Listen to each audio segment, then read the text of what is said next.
नमस्कार, welcome to affairs 211। मैं हूं Piyush Mishra. Now Indians are so arrogant about this. ठीक, तो ये कहना है किसका? पीटर नवारो का, जो कि क्या है, ट्रेड से रिलेटेड जो भी टैरिफ लगा रहे हैं डोनाल्ड ट्रंप, उसको ये यहाँ पे लीड कर रहे हैं। और ये यहाँ पे काफ़ी चीज़ें बोलते हैं कि जैसे जो पीस है यूक्रेन में, उसका रास्ता कहाँ से जाता है? आपका न्यू दिल्ली के थ्रू। ये आप देख सकते हैं कि वो न्यू दिल्ली के थ्रू जाता है और इंडिया के ही पीएम जो है इस वॉर को क्या है, रोक सकते हैं। और इंडिया हमको काफ़ी हर्ट कर रहा है, जैसे कि हमारे बिजनेस हो गए या जॉब्स हो गई। क्यों? क्योंकि इंडिया बहुत ज़्यादा टैरिफ लगाता है। तो ये आपको महाराजा ऑफ टैरिफ या टैरिफ किंग, ये सारा चीज़ें बोल रहे हैं। और उसके बाद क्या है कि ये कह रहे हैं कि India is the biggest democracy in the world, okay, act like one. तो यूएस का ये पुराना है कि जब भी इन्हें डेमोक्रेसी की ज़रूरत होती है, इसका बहुत बेहतरीन तरीके से इस्तेमाल करते हैं, देन ये वापस कहाँ पे है, अपने यहाँ पे चले जाते हैं। और यहाँ पे ये क्या है कि यूएस जो टैरिफ लगा रखा है इंडिया पे, वो भी ये है कि हम लोग जबकि $60 पर बैरल जो प्राइस कैप लगा रखा है G7 ने, हमने उसके अकॉर्डिंग ही परचेज़ किया है। बट क्या है कि इन्होंने तब भी टैरिफ लगा ही रखे हैं। उसके बाद क्या है कि अब हम इनको एरोगेंट तो लगेंगे ही। क्यों? क्योंकि हमारे जो मोदी जी हैं, वो अगर यहाँ पे कहीं पे इस सोफे पे आप सोचिए कि मोदी जी बैठे होते, तब हम इनको एरोगेंट नहीं लगते, जैसे कि सारे यूरोप के लीडर्स बैठे हुए हैं। वैसे यहाँ पे मेलोनी जी भी हैं, बाय द वे।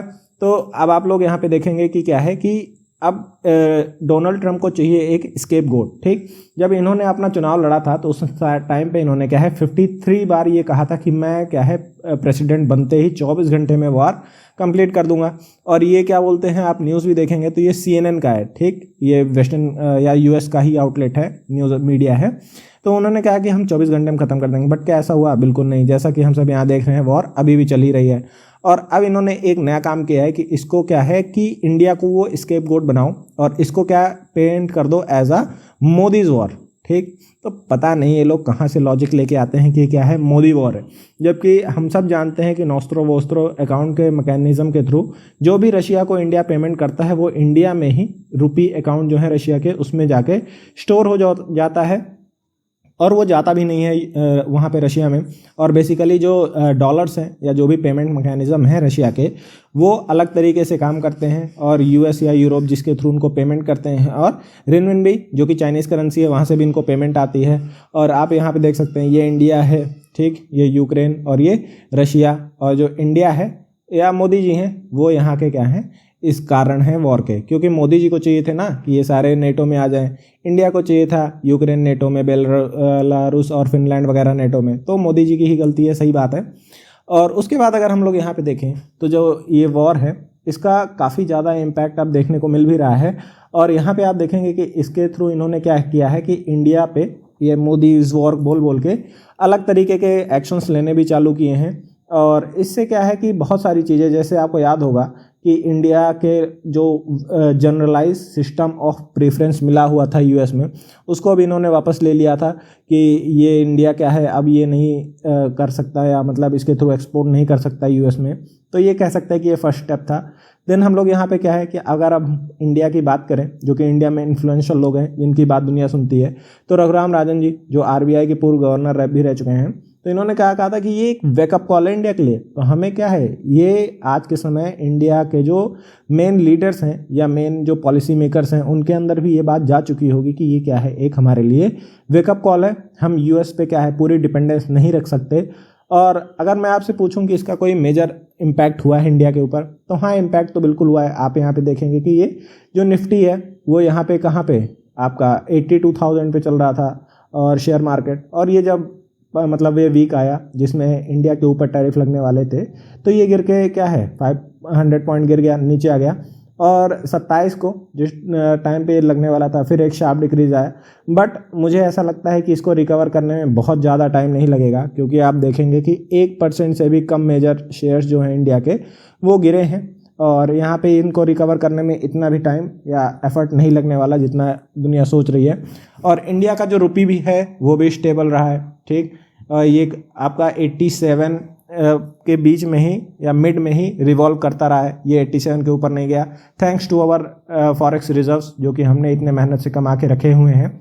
और उसके बाद अगर मैं कहूँ कि जयशंकर जी का जो वो था कि भाई अगर आपको तेल इंडिया से नहीं परचेज करना, या आप चाहते हैं कि रशिया इंडिया परचेज ना करे तो आप भी क्या है, इंडिया का जो रिफाइंड ऑयल है जिसका आप कह रहे हो कि इंडिया प्रॉफिट कमा रहा है, इंडिया प्रॉफिट कमा रहा है, आप भी मत परचेज करो। हम आपके पास गए नहीं है कि आप ये परचेज कर लो, आप खुद आते हो और आप परचेज करते हो उसको, तो आप परचेज मत करो। तो उसके रिस्पॉन्स में क्या है कि ये काफ़ी ज़्यादा, अगर जब पूछा गया कि जो स्कॉट बेसेंट है जो फाइनेंस सेक्रेटरी हैं यूएस के, या ट्रेजरी सेक्रेटरी कहते हैं वो लोग फाइनेंस मिनिस्टर को, तो उनसे जब पूछा गया तो बेसिकली जैसे आप किसी से पूछे कि यार तुम्हारा घोड़ा बहुत तेज़ दौड़ता है, और वो जवाब दे कि हाँ मेरे हाथी के सूंड है, तो उन्होंने कुछ ऐसा ही जवाब दिया। जब उनसे पूछा गया कि जयशंकर जी तो ऐसा कर रहे हैं, तो उन्होंने कहा कि I do think India is the world largest democracy and US is the world largest economy. I think at the end कि हम दोनों साथ साथ आ जाएंगे। अच्छी अच्छी बातें, आपको कहीं इसमें उसका आंसर नहीं मिलेगा, ठीक है। इन्होंने इस बात को क्या है बेसिकली टाल दिया। तो ये होता है। अब यहाँ पे क्या है कि जब चाइना जाएंगे पीएम मोदी, तो आप देखेंगे कि उनका शी जिनपिंग क्या है एक ग्रैंड वेलकम करेंगे, और ग्लोबल साउथ की जो आपकी सॉलिडेरिटी है उसको भी ये लोग दिखाने की कोशिश करेंगे, और वेस्ट को दिखाएंगे कि आज के समय चाइना कितनी फर्म पोजीशन में खड़ा हुआ है thanks to Donald Trump's tariff, ठीक है। इन्होंने काफ़ी अच्छे से पुश किया है। और ये जापान टाइम्स का आर्टिकल है, तो जापान टाइम्स से एक और चीज़ याद आई कि जापान के लोग भी सोचते होंगे कि ये क्या ही कर दिया तो ट्रम्प ने, कि अब मोदी जी क्या है चाइना जा रहे हैं, जो जापान का भी एडवर्सरी है, जिससे सिक्योरिटी ट्रम्प या यूएस प्रोवाइड करता है जापान को। तो अब यहाँ पे गए, तो इस चीज़ को करने के लिए, मतलब टैकल करने के लिए जापान भी बहुत ज़्यादा वो ना हो जाए, तो इस वजह से मोदी जी हो सकता है आपका, हो सकता है क्या जापान भी जाएंगे। और यूएस सर्कल्स में एक चीज़ अब ये डिस्कस होनी चालू हो गई, बिकॉज आज 28 है, ठीक है, और कल क्या है 29। तो 29 को जो पीएम मोदी है वो जाएंगे चाइना में, और अब वहाँ पे इस चीज़ को डिस्कस किया जा रहा है क्या यूएस को वरिड होना चाहिए, बिकॉज आज के समय अगर आप इंडो पैसिफिक में से इंडिया को निकाल दीजिए तो उसका कोई वजूद ही नहीं बचता है, ठीक है। तो आपको इंडिया तो चाहिए ही चाहिए। और इन्होंने क्या है इतने, मैं कहूँगा इस लेवल पे डोनाल्ड ट्रम्प ने इसको डिग्रेड कर दिया है इंडिया यूएस के रिलेशंस को, कि अब ये रिपेयर जैसे पहले था वैसे तो अब ये नहीं होने वाला। हाँ बेसिकली थोड़ा बहुत हो सकता है कुछ डैमेज कंट्रोल हो जाए, बट हम उस लेवल पे अब दोबारा बिल्कुल भी नहीं पहुंचने वाले हैं, बिकॉज अब इंडिया के जो पॉलिसी मेकर्स हैं वो भी क्या है यूएस को, वैसे भी इंडिया में ट्रस्ट कम है यूएस के लिए, अब तो और भी नहीं करेंगे। और उसके बाद जो मोदी जी हैं उनका भी बैलेंसिंग एक्ट यहाँ पे आपको देखने को मिलेगा कि चाइना में जाने के बाद वो जानते हैं कि ये चीज़ क्या है, जापान को पिंच करेगी, बिकॉज जापान के लिए सबसे बड़ा सिक्योरिटी थ्रेट ही है या एग्जिस्टेंशियल थ्रेट है चाइना, तो ये वो करेंगे जापान को भी। यहाँ पे लिखा है वूइंग जापान, ठीक, कि जापान भी जाएंगे। उसके बाद क्या है चाइना के साथ भी टाइज रीसेट करेंगे, और ट्रम्प के टैरिफ्स को क्या करना है वो भी डिस्कस होगा। तो एक बहुत ही हम लोग अमेजिंग टाइम में जी रहे हैं, जहाँ पे आपको जो एनिमीज़ हैं वो फ्रेंड्स बनते दिख रहे हैं, और फ्रेंड्स एनिमीज़ बनते दिख रहे हैं। जब सेम चीज़ के लिए ट्रम्प से पूछा जाता है चाइना के लिए, तो इनके मुंह से निकलता है अब्बा डब्बा चप्पा, कुछ नहीं बोलते। तो अब देखना होगा आगे क्या होता है। और इसी नोट के साथ इस वीडियो को एंड करते हैं। जो भी अपडेट होंगे कल बेसिकली बहुत अच्छे अपडेट आने वाले हैं, मैं उनके लिए अपडेटेड वीडियो लाता रहूँगा आप सबके लिए। तब तक के लिए thank you, do subscribe affairs 211 and as always I say may the god bless you all.